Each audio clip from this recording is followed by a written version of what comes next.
Hello, honorable members of the clan. So, welcome to my YouTube channel. Disclaimer: it's raining cats and dogs.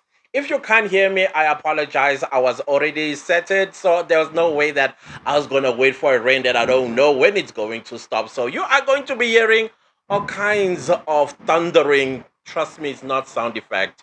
It's nature. But anyways, guys, I am so exhausted.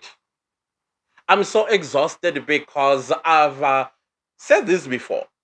Those of you who've been around, it looks like everything that we have discussed before on this channel is actually coming to fruition.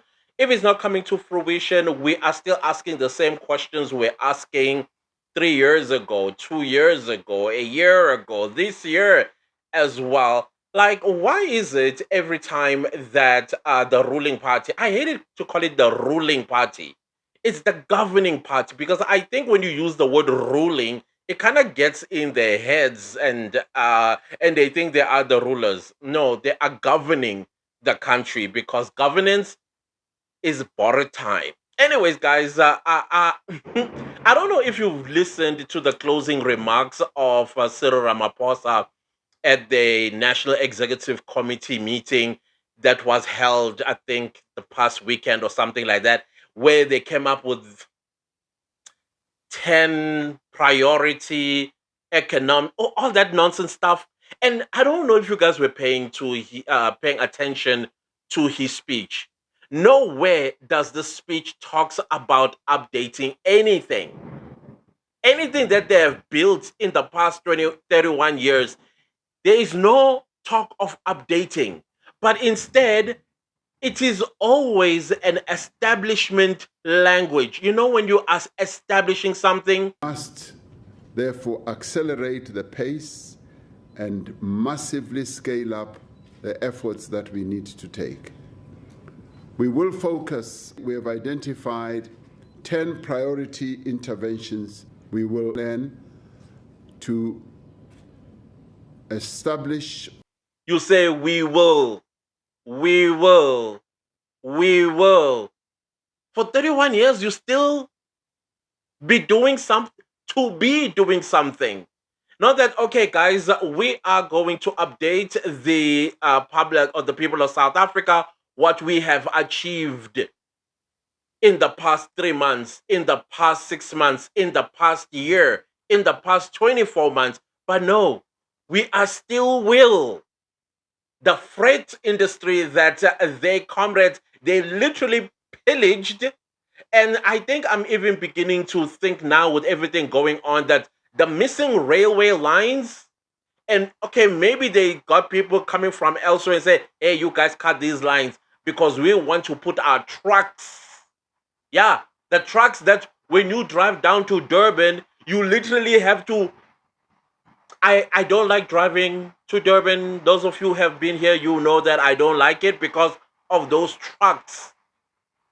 Our roads are not built for those trucks, but they are there because what they did, they the comrades needed to have a business in logistics.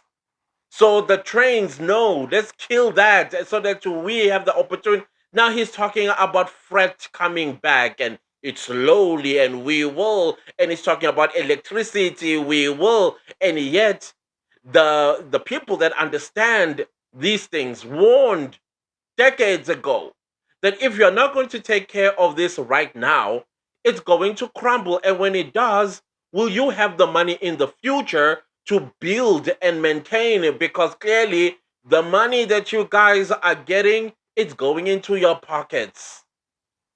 And now he is speaking a language of establishment.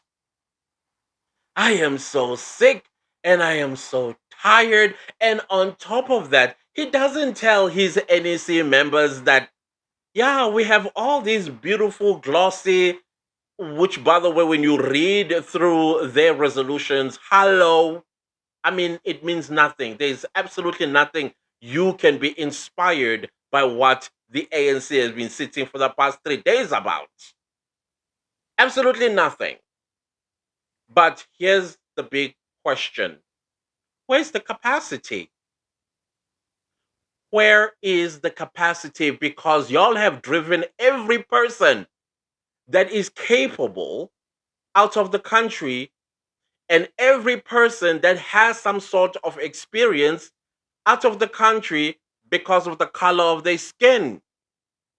Instead of saying, "Oh, whoa, whoa, whoa, we are going to work together, and you are also going to transfer skills so that there is a continuation."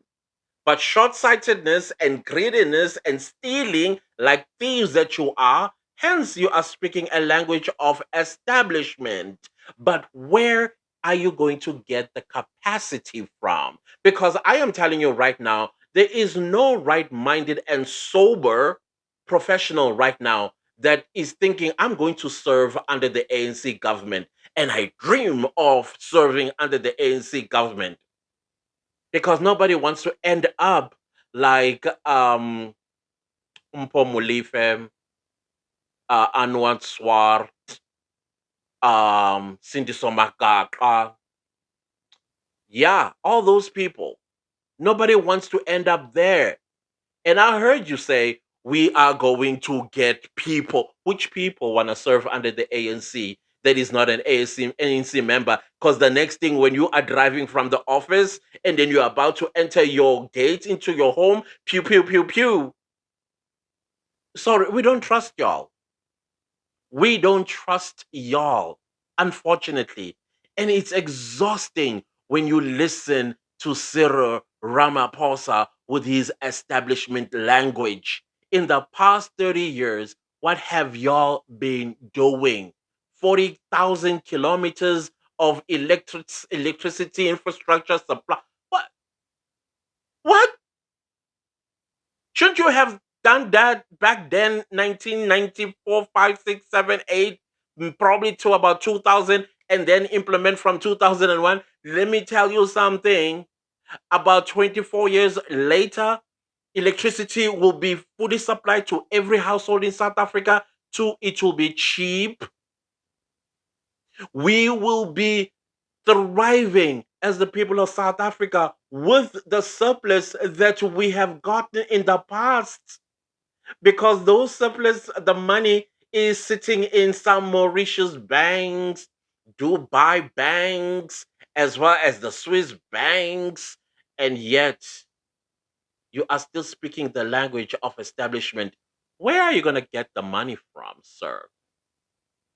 Do you see that that talk, the closing remarks, is fooling those that are easily swayed and gullible because you are campaigning already?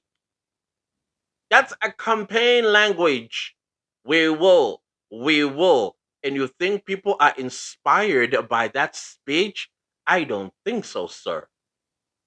I don't think so. That is why the people of South Africa, goodness gracious me, in as much as some are waking up, I feel like there are those Eastern Cape and Limpopo and Free State are not listening. They have had not.